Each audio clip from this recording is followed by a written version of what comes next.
नमस्कार दोस्तों अगर आपको भारत और न्यूजीलैंड के बीच में खेले जा रहे दूसरे टेस्ट मुकाबले में दूसरे दिन का खेल पसंद आया हो तो इस वीडियो को आप एक लाइक जरूर करें। इस वीडियो का लाइक टारगेट 400 लाइक है, तो इस वीडियो को आप दिल से लाइक जरूर करें। दोस्तों, भारत और न्यूजीलैंड के बीच में 3 मैचों की टेस्ट सीरीज खेली जा रही है और इस टेस्ट श्रृंखला के लिए दूसरे और सबसे रोमांचक टेस्ट मुकाबले के तीसरे दिन न्यूजीलैंड की टीम ने 198 रनों पर 5 विकेट से अपने दूसरे दिन के खेल से आगे खेलना शुरू कर दिया। यहाँ पर न्यूजीलैंड की टीम ने 301 रनों की लीड अब तक भारतीय टीम के ऊपर बना ली थी और फिर इस तीसरे दिन न्यूजीलैंड के 2 सेट बल्लेबाज मैदान में उतरे, जहाँ पर ग्लेन फिलिप्स 9 रन बनाकर के बल्लेबाजी कर रहे थे तो वहीं टॉम बलिस्टन सेट हो चुके थे। और फिर इस टेस्ट मुकाबले के तीसरे दिन न्यूजीलैंड की शुरुआत धमाकेदार रही और मैदान पर उतरते ही न्यूजीलैंड के इन 2 बल्लेबाजों ने एक महत्वपूर्ण साझेदारी भारतीय टीम के खिलाफ बनानी शुरू कर दी। शुरुआत से ही न्यूजीलैंड के यह 2 धमाकेदार बल्लेबाज लाजवाब फॉर्म में नजर आ रहे थे,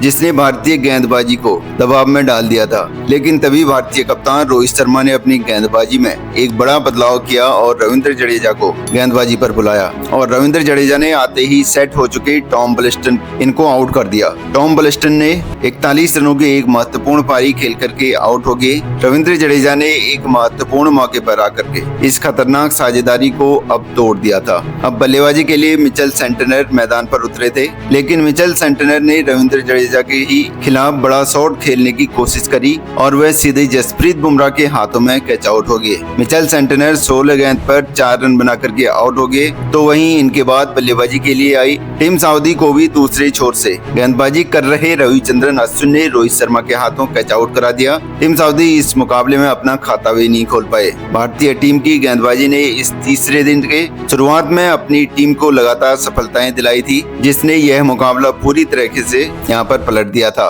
अब बल्लेबाजी के लिए एजाज पटेल मैदान पर उतरे थे, लेकिन एजाज पटेल को भी रविंद्र जडेजा ने ज्यादा देर तक मैदान पर टिकने नहीं दिया और एजाज पटेल को रविंद्र जडेजा ने वाशिंगटन सुंदर के हाथों कैच आउट करा दिया। एजाज पटेल 12 गेंद पर 1 रन बनाकर के आउट हो गए और न्यूजीलैंड का बस एक ही विकेट बचा था और अब बल्लेबाजी के लिए विलियम्स ओरुर्क मैदान पर उतरे थे। लेकिन दूसरे छोर पर सेट हो चुके और खतरनाक बल्लेबाजी कर रहे ग्लेन फिलिप्स ने अब अपने हाथ खोलने शुरू कर दिए थे और अकेले ही रन बनाने की जिम्मेदारी उठा ली थी। लेकिन तभी एक गलत रन लेने के चक्कर में उनके साथी खिलाड़ी विलियम ओरुर्क रन आउट हो गए। उन्हें वाशिंगटन सुंदर ने रन आउट कर दिया और इसमें बहुत बड़ा योगदान रविंद्र जडेजा का था। इसी के साथ न्यूजीलैंड की यह दूसरी पारी 255 रनों पर ही खत्म होगी और इसी के साथ भारतीय टीम को 259 रनों का एक विशाल लक्ष्य इस अंतिम पारी में न्यूजीलैंड की तरफ से मिला। उसके बाद अपनी आखिरी पारी में न्यूजीलैंड से मिले 259 रनों के विशाल लक्ष्य का पीछा करने भारतीय टीम के 2 दिग्गज ओपनर बल्लेबाज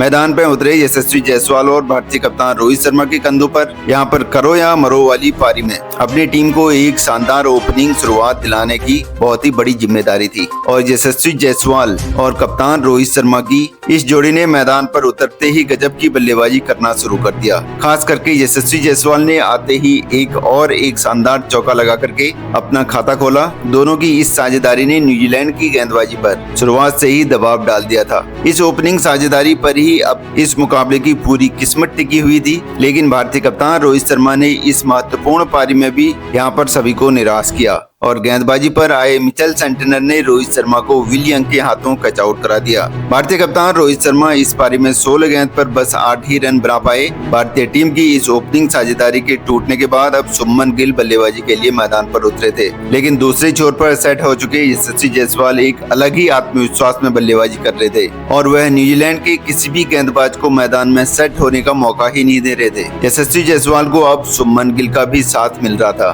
दोनों ने मिलकर के एक महत्वपूर्ण साझेदारी अब भारतीय टीम के लिए यहाँ पर बनाना शुरू कर दिया था। दोनों ही खिलाड़ी न्यूजीलैंड के इस खतरनाक गेंदबाजी के सामने बड़े शॉट खेलने में नहीं डर रहे थे, जिसने न्यूजीलैंड की गेंदबाजों को दबाव में डाल दिया था। शुभमन गिल और यशस्वी जायसवाल की इस लाजवाब बल्लेबाजी ने भारतीय टीम की जीत की उम्मीदों को अब जगा दिया था। देखते ही देखते दोनों की 50 रनों की साझेदारी भी पूरी हो चुकी थी। मुकाबला अब बहुत ही ज्यादा रोमांचक होने लगा था और फिर इसे भी शानदार बल्लेबाजी कर रहे यशस्वी जायसवाल ने एक लाजवाब चौका चौका लगाते हुए अपना ताबड़तोड़ अर्धशतक इस मुकाबले में पूरा कर लिया। यशस्वी जायसवाल और शुभमन गिल की यह साझेदारी अब लगभग 62 रनों की हो चुकी थी, लेकिन तभी गेंदबाजी पर आए मिचेल सेंटनर ने सेट हो चुके शुभमन गिल को डेरिल मिचेल के हाथों कैच आउट करा दिया। शुभमन गिल 31 गेंद पर 23 रन बनाकर के आउट हो गए। भारतीय टीम की एक महत्वपूर्ण मौके पर एक अहम साझेदारी अब टूट चुकी थी। न्यूजीलैंड की गेंदबाजी ने फिर एक बार इस मुकाबले में वापसी करके दिखाई दी, लेकिन अब बल्लेबाजी के लिए विराट कोहली मैदान पर उतरे थे और विराट कोहली ने आते ही एक शानदार चौका लगा करके अपना खाता खोला था।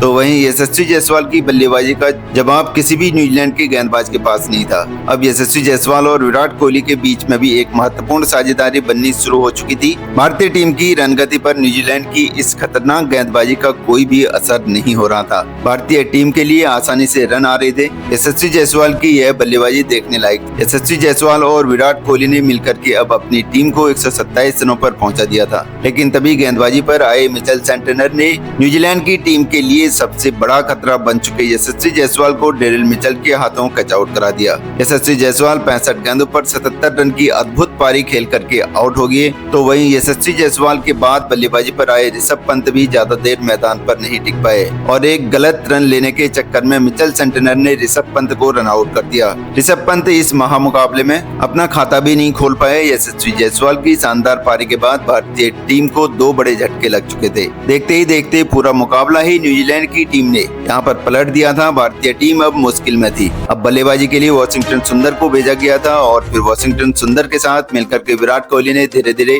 भारतीय पारी को आगे बढ़ाया, लेकिन न्यूजीलैंड की गेंदबाजी ने वाशिंगटन सुंदर के साथ विराट कोहली की इस साझेदारी को भी तोड़ दिया और मैदान पर सेट हो चुके विराट कोहली को मिचेल सेंटनर ने ही एलबीडब्ल्यू आउट कर दिया। विराट कोहली 40 गेंद पर 17 रन बनाकर के आउट हो गए। मिचेल सेंटनर की गेंदबाजी ने यह मुकाबला भी पूरा पलट दिया था। भारतीय बल्लेबाजी अब एक बड़ी मुसीबत में थी। भारतीय टीम ने अब अपनी आधी बल्लेबाजी को खो दिया था। अब बल्लेबाजी के लिए सरफराज खान मैदान पर उतरे थे, लेकिन सरफराज खान भी मिचेल सेंटनर की खतरनाक गेंदबाजी के सामने नहीं टिक पाए और मिचेल सेंटनर ने सरफराज खान को क्लीन बोल्ड कर दिया। सरफराज खान 15 गेंद में बस 9 रन बनाकर के आउट हो गए। मिचेल सेंटनर ने सरफराज खान की 1 विकेट से अपने इस पारी में 5 विकेट पूरे कर लिए थे। भारतीय टीम के हाथ से अभी यह मुकाबला निकलने लगा था।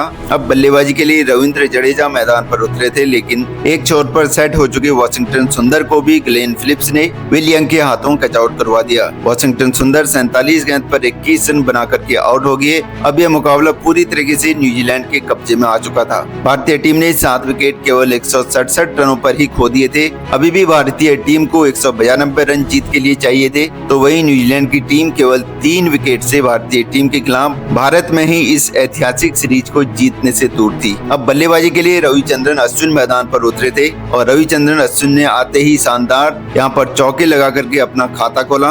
रविचंद्रन अश्विन और रविंद्र जडेजा की इस जोड़ी ने अब फिर एक बार महत्वपूर्ण साझेदारी अपनी टीम के लिए बनाई और थोड़ी बहुत भारतीय टीम की जीत की उम्मीदों को फिर एक बार जगा दिया, लेकिन यह साझेदारी भी मिचेल सेंटनर के सामने ज्यादा देर नहीं टिक पाई और फिर एक बार गेंदबाजी पर बुलाए गए मिचेल सेंटनर ने रविचंद्रन अश्विन को डेरिल मिचेल के हाथों कैच आउट करवा दिया। रविचंद्रन अश्विन चौथी इस गेंद पर 18 रन बनाकर के आउट हो गए। अब भारतीय टीम के पास बस 2 ही विकेट बचे थे। न्यूजीलैंड की टीम एक ऐतिहासिक जीत से कुछ ही विकेट दूर थी। अब बल्लेबाजी के लिए आकाशदीप मैदान पर उतरे थे, लेकिन एक छोर से सेट हो चुके रविंद्र जडेजा लगातार न्यूजीलैंड की गेंदबाजी पर रन बना रहे थे, लेकिन उनके साथ बल्लेबाजी कर रहे आकाशदीप उनका साथ नहीं निभा पाए और गेंदबाजी पर आए एजाज पटेल ने आकाशदीप को सचिन रविंद्र के हाथों कैच आउट करवा दिया। आकाशदीप 24 गेंद में 1 रन बना करके आउट हो गए। अब भारतीय टीम का बस आखिरी विकेट बचा हुआ था। बल्लेबाजी के लिए जसप्रीत बुमराह मैदान पर उतरे थे। जसप्रीत बुमराह ने आते ही कुछ बड़े शॉट्स खेले, लेकिन अंत में एजाज पटेल ने ही रविंद्र जडेजा को भी टीम सऊदी के हाथों कैच आउट करवा दिया। भारतीय टीम की दूसरी पारी को 245 रनों तक ही रोक दिया और इसी के साथ न्यूजीलैंड की टीम ने 113 रनों से इस रोमांचक टेस्ट मुकाबले को जीत करके एक बड़ा कारनामा करके दिखाया और इसी के साथ न्यूजीलैंड की टीम ने इस टेस्ट सीरीज को भी अपने नाम कर लिया। भारतीय टीम ने लगभग 12 सालों के बाद अपने सरजमी पर कोई टेस्ट सीरीज हारी है। न्यूजीलैंड की टीम ने बल्लेबाजी के साथ साथ गेंदबाजी में भी भारतीय टीम को करारी मात दी। लेकिन दोस्तों, आपके हिसाब से भारतीय टीम की इस शर्मनाक हार के पीछे कौन से खिलाड़ी जिम्मेदार हैं? आप अपनी राय हमें नीचे कमेंट बॉक्स में जरूर बताइएगा। इस वीडियो में इतना ही, मिलते हैं अगले वीडियो में। तब तक के लिए अपना ख्याल रखिए। नमस्कार, जय हिंद, जय भारत।